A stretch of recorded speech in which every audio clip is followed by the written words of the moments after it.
Do you have any phrases or language that you can recommend or suggest to other people who are sensitive, who need to be able to create a space to be sensitive in whatever environment they're working in? I think the biggest key here is reframing our own thoughts and letting other people worry Mm. about what their judgments are. So, a good example of that is instead of saying, "Oh, I'm too sensitive," say, "Thank you for holding space to keep me safe for this conversation. Oh, lovely. I'm not too sensitive. Thank you for making me feel." Yeah, It's reframing the beautiful. thought. Yeah. Welcome to Sacred Stories of the Spirit. My name's Jordan. I'm your host, and today's conversation is for anyone who feels like they've been pushing through, holding it all together, and quietly wondering why their body is starting to protest. My guest is Cristie Robbins. She's a mental wellness coach, writer, and poet. And her work weaves together nervous system health, hormones, sleep, gut health, and emotional well-being in a really holistic way. Cristie spent over 20 years in human resources inside corporate environments, so I was really curious to know more about her journey then. So in this conversation, we're talking about what mental wellness coaching looks like for Cristie in practice today, how nervous system resets can help bring our body back to safety, why sensitivity is not a flaw but a superpower, and how we can start to see our health as an ecosystem rather than a list of isolated symptoms.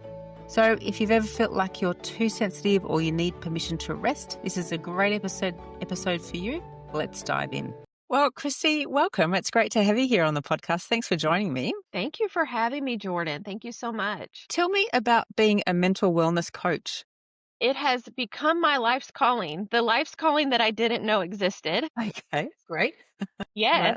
A mental wellness coach is a holistic approach to healing. And so I spent much of my life ignoring the voice inside of my body. And as I have come to learn about that voice, I went back to school and started learning how to help other people do that as well. And so mental wellness coaching is exactly that. I approach nervous system dysregulation, gut health, hormone imbalances, sleep disturbances, but you do it in a way that is completely holistic, right? So Yeah. I don't have a client come to me and say, "I have insomnia," and I write her a prescription. Yeah. I have a client come to me and say, "I have insomnia," and I say, "Okay, so your body is trying to tell you something. Let's get to the root cause of it and let's Yeah. make it better." Yeah. I feel like there's a bit of a theme that comes up in a lot of my conversations where we talk about the body and the messages that come from the body.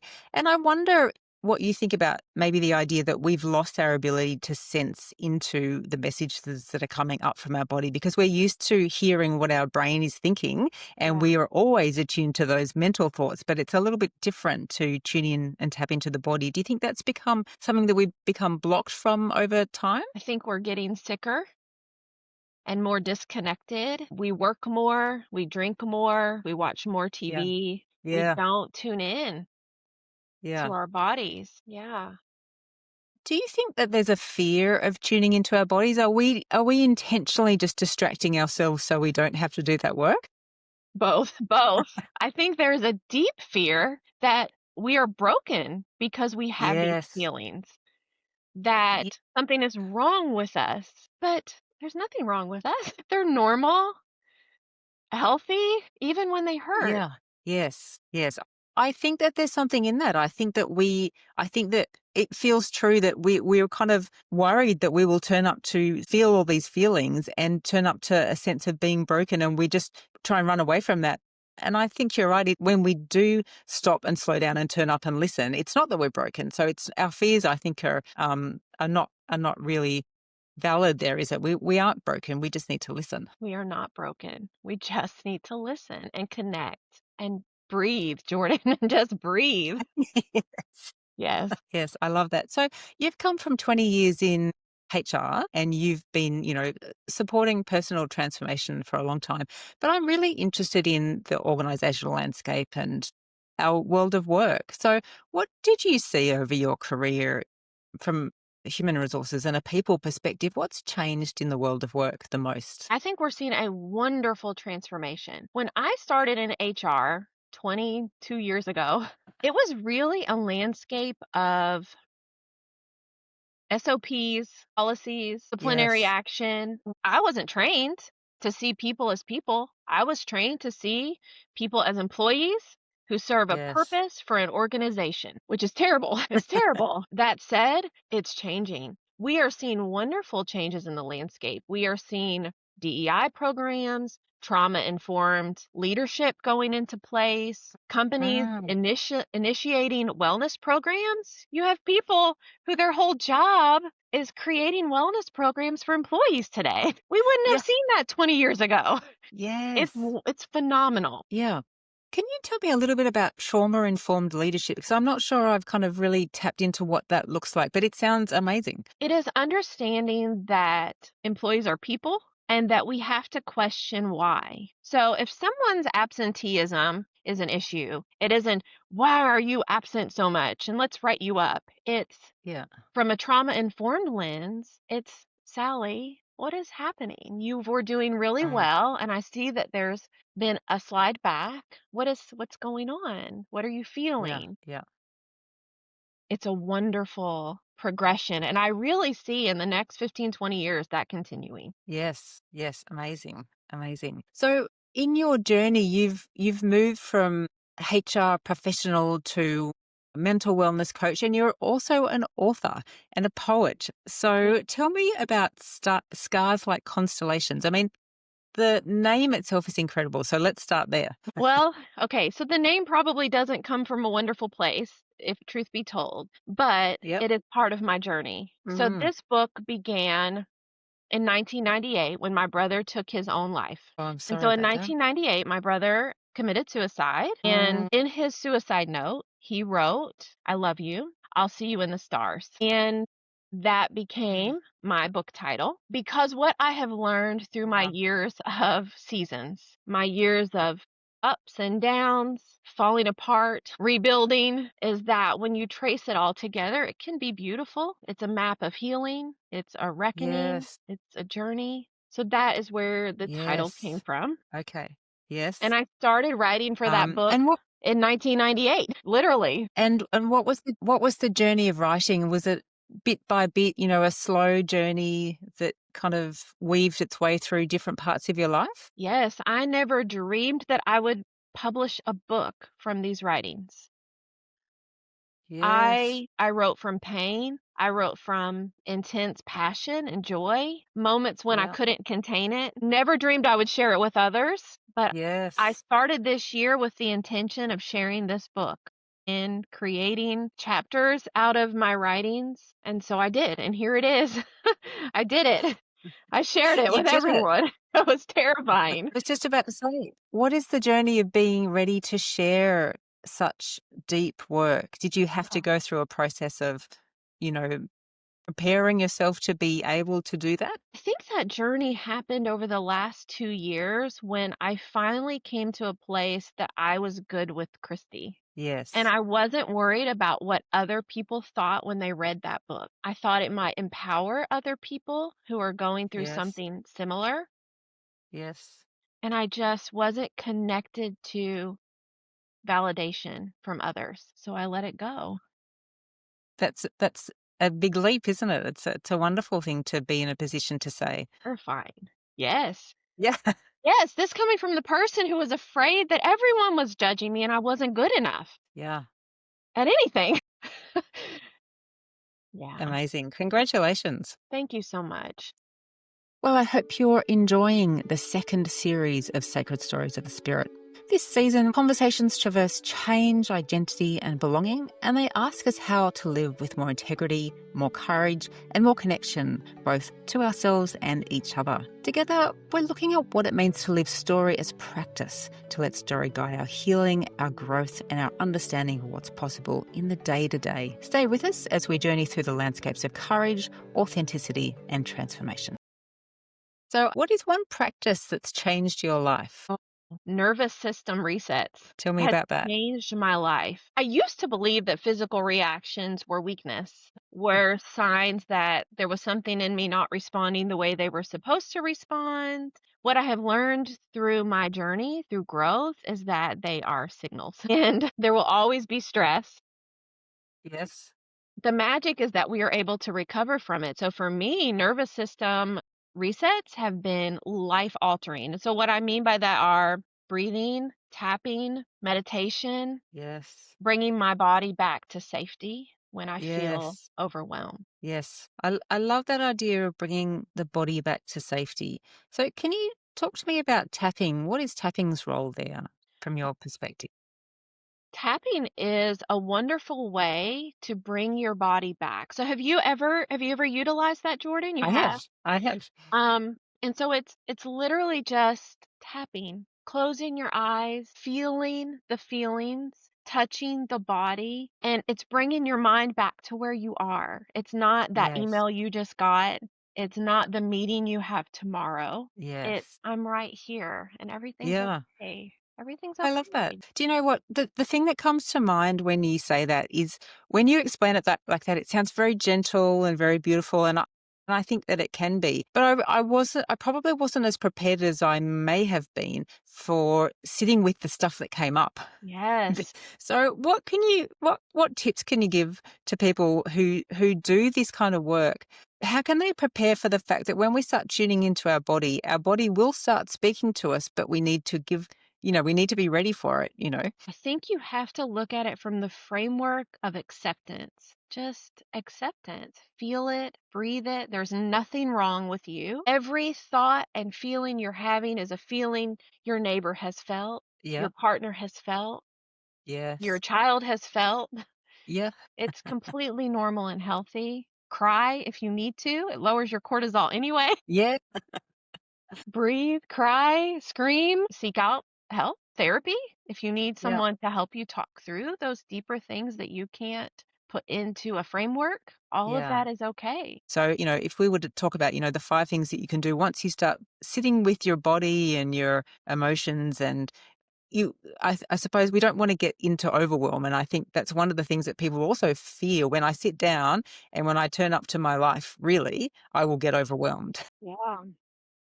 So, I think I a think wonderful practice for that is not even journaling, it's a dump book, like where you yes, just lovely. blast through how you're feeling in that moment. It doesn't have to make sense. It doesn't have to be beautiful paragraphs. It can be messy and ugly, and no one will ever look at it. Yes. That's a wonderful outlet for those moments. Yes. So we've got dumping everything down on paper. We've got crying, which you mentioned is a great cortisol release. What else? What are 3 other things that people can do when to kind of transmute this energy? I also mentioned therapy, and I believe strongly in it. I've been to therapy multiple times in my life, and I think Yeah. that when we don't have the words to put around the feelings, it Yes. helps us, right? Because Yes. sometimes we don't even know how deep it may be something coming up for me from when I was 9 years old, and I don't know Yes. how to put a word around that. A feeling, a Yes. thought. I'm still in my child mind. And so I think that is key, community and connection. If you don't Nice. have a best girlfriend, you need to find connection. And I think in this world today, we so often it's easier to disconnect. It's easier, not healthier. Yes. Yes. And then learning the practices that keep your body in a state of safety. There's Yes. so many of them. So you just find what works for you and your body and your life. Yes. Lovely. Thank you. What is one story that you've been able to release that you may have been telling yourself for a long time? For my most of my adult life, I have told myself that being strong means doing it alone. Interesting. Don't ask Yeah. for help, Christy. That means you're weak. Don't reach Yes. out for help. That was hard for me to let that go. I had this wall around, and the story was the more disconnected and strong and alone I'm able to handle things, my dad would be proud. The stronger I am. It was really hard to let Yes. that story go, but it's gone. That story is out of my brain. And how recently have you been able to let that one go? It really began with this healing journey probably 3 to 5 years ago when I wasn't well, when I couldn't sleep, Yeah. when my body hurt, when my joints hurt. Like, I couldn't fix that, and I needed help, Mm. and I started seeking it. And once you do it, it's so incredibly empowering. I "Help love that. me. We can do this together." It's wonderful. Yeah. I love it. And your favorite daily ritual? Okay, so I have 5 kids. The majority are grown, right? But once the house is quiet, and the kids are in bed. Every single evening, I do legs on the wall for 10 minutes in my bedroom, not on my phone. And then I go straight from that to I hop on my vibration plate for 10 minutes and I don't have my phone. I'm not disconnected in any way. And then I work on my gratitude journal. Yes.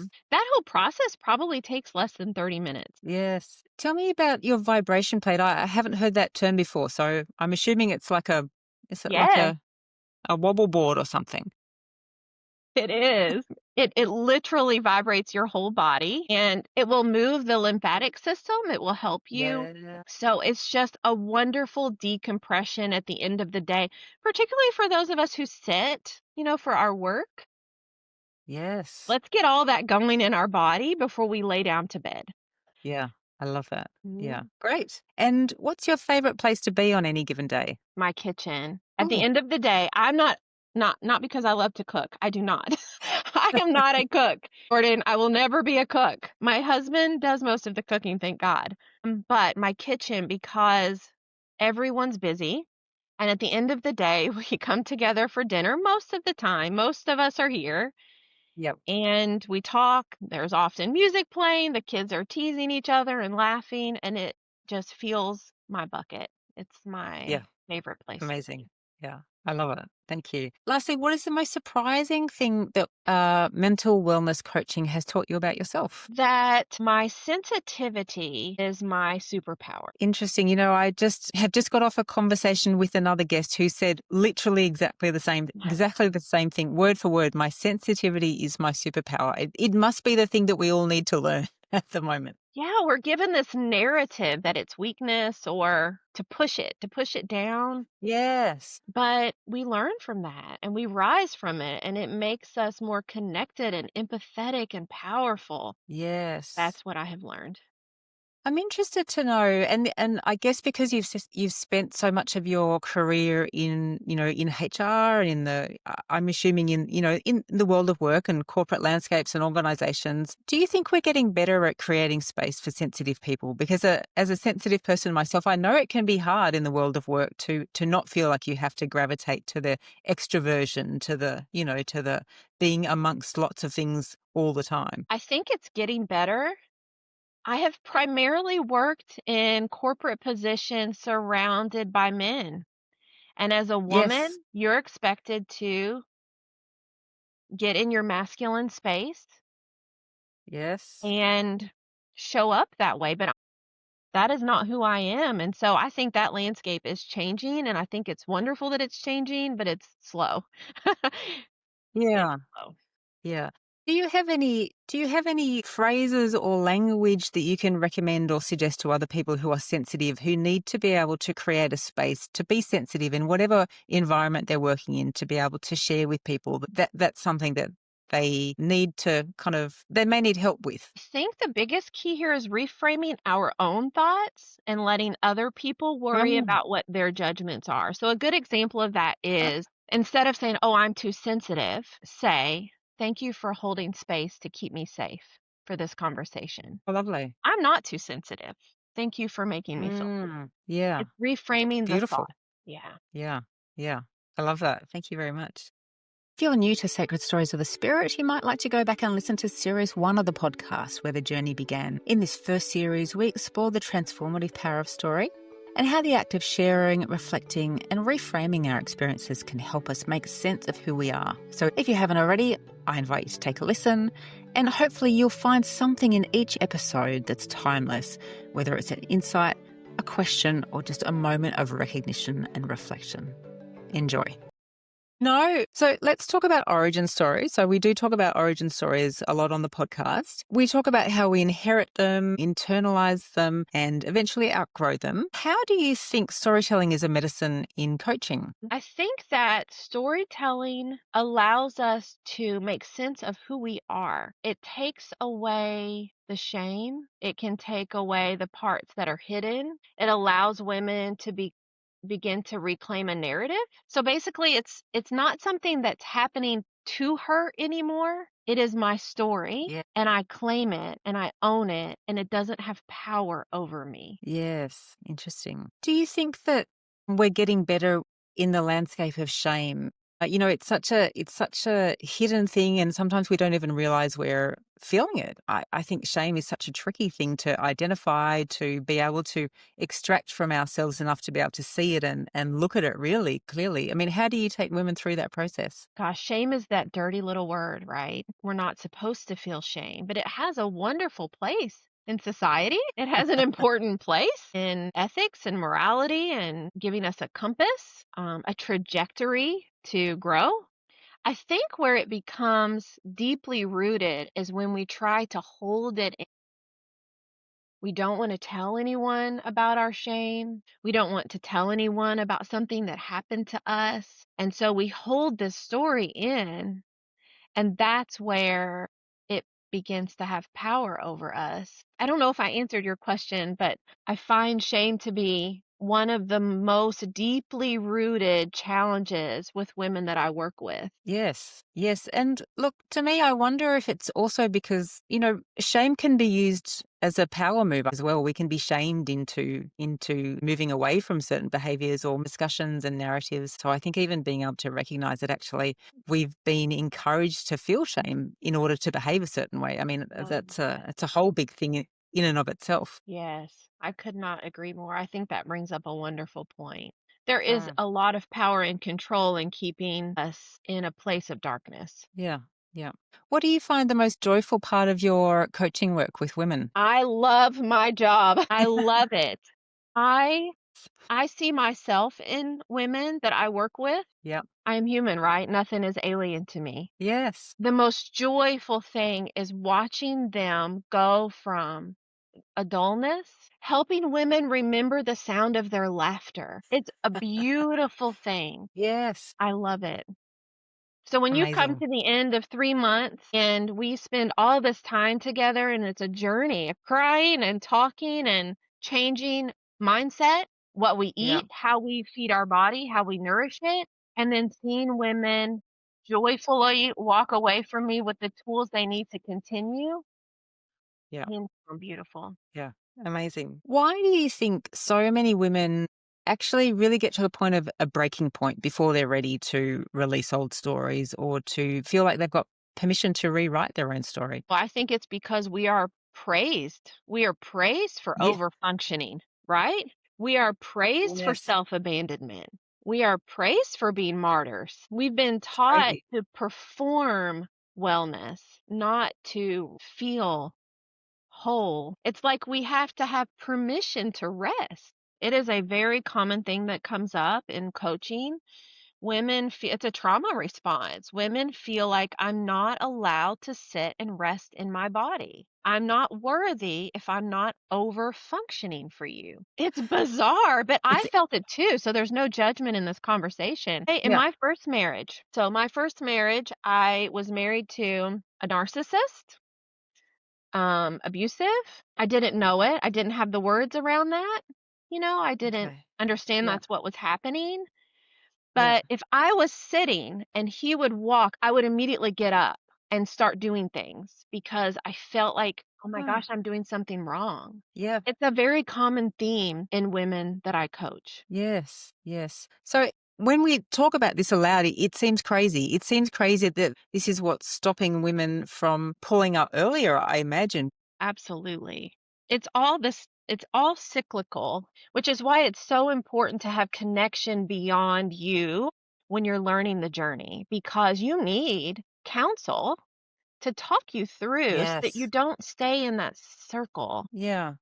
What are some of the early warning signs? If you were to help high achievers and caregivers and perfectionists see the signals before they actually reach the breaking point, what are the signals that women should be looking for? They come from our body. So some symptoms might be not able to sleep, not able to fall asleep, not able to stay asleep. Sleep is a big one. Yeah. Yeah. Feeling anxious or nervous, racing mind, depression, joint pain. Joint Interesting. pain is a sign of a hormonal imbalance. Can be. It can be. And that's why root cause analysis is so important because it can be many things. But when you're talking about how the body is trying to tell us what is happening within it, it can be different for different women. And so Yes. it's really just having the cognizance of stopping and listening to the symptoms and not thinking, I have a diagnosis and there's something wrong with me, and pushing the symptom away. Okay. Do you think there's a trend for women, and potentially in this lead up to a breaking point to really say, I have something, I have a pain here, I'm going to go to a doctor and get a treatment for it or a script, and without seeing the connection or the bigger picture? It's, one thing in isolation, I'll sort that out, and then I'll sort this out, and then I'll sort that out without realizing that they're part of an ecosystem. It's an ecosystem. That is the exact word for it. I don't know how much I should say about common medicine. Think that it makes a lot of money off of us and keeps us in a place of disease. There are no questions. Typically, so you're 38 and you go to your doctor because you're having hot flashes, and your doctor says you're too young for perimenopause. Let's put you on an antidepressant, and basically just dismisses you, which is very common, Mm. or an anti-anxiety medicine or birth control, when really you haven't slept all night in 6 months. You haven't stopped moving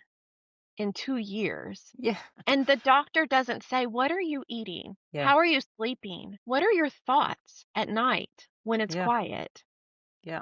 They don't ask us that. They give us a prescription Mm. and we stay in disease. Seems nuts. It is, but that's the norm. Yes. And so what I do is considered not the norm, but really it's our home. Yeah. So probably a nice thing for women to contemplate then is think about the ecosystem rather than looking for the solution to a symptom. Think If about you what the go looking for a solution that is outside of your body, it is a mask. It is not a solution yeah. most of the time. Thank you. Well, Cristie, it's been lovely to have this conversation with you. What are you up to next, and where can people find you? I'm currently working on another book. I'm writing a book of poetry and prose about addiction. Okay.